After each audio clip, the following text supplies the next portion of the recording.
Est-ce que travailler pendant tes études te fait perdre des prêts bourses ou t'es gagnant au final?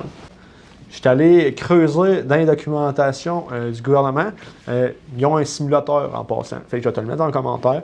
Tu vas pouvoir aller faire ton cas parce que je me suis rendu compte que ça dépendait de pas mal de variables. C'est assez dur de faire un cas général parce que ça dépend de trop d'affaires. Comment ça fonctionne? L'aide financière est calculée comme ça.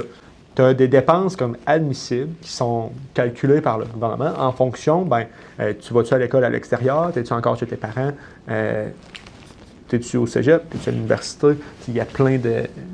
Qu'est-ce qui te coûte plus cher au final? Ça vient calculer un peu les dépenses les autres pensent que tu as. Après ça, tout ça qu'ils ont calculé, c'est moins les contributions qui viennent de toi. Fait ton revenu d'emploi, il va être calculé à 50 %. Fait que si, mettons, tu as fait 10 000, il y a 5 000 qui vont venir compter, qui vont l'attribuer, mettons, pour tes dépenses à l'école. Puis après ça, tu as la contribution parentale qui est un montant fixe en fonction du revenu familial des parents. Fait que ça, c'est un peu hors de ton contrôle. Ça va égaler l'aide que tu as le droit. Fait en partant, les dépenses, tu ne peux pas vraiment gérer ça, c'est calculé en fonction du gouvernement. Après ça, ta contribution, il y a ton bout de travail, puis il y a les bouts de tes parents. Le bout de tes parents, si tu bosses déjà toutes les dépenses admissibles, tu n'as même pas le droit à l'aide financière. Fait tout le questionnement qu'on est en train de faire, il te sert un peu à rien. C'est rentable pour toi de travailler, ça ne te coupe rien, tu n'as pas le droit à rien. Fait pour les gens, mettons que là, ils ont de l'aide possible, ils vont avoir divisé en prêt ou en bourse. Le prêt, il faut que tu leur donnes. Il n'y a pas d'intérêt tant que tu es à l'école, à temps plein.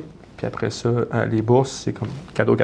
Vu que ta contribution, c'est juste la moitié de ton salaire, on s'entend que quand tu as des bourses, si tu gagnes une pièce, il y a 50 cents de bourse qui va être coupée. Un coup que tu as passé cette partie-là, puis que c'est des prêts ensuite que tu viens comme te faire couper, les prêts, il aurait fallu que tu les rembourses après. Fait qu'on s'entend que il y aurait l'argument de dire que là, tu as une job comme étudiante, tu fais moins comme d'argent de l'heure que ta job, tu as fini l'école.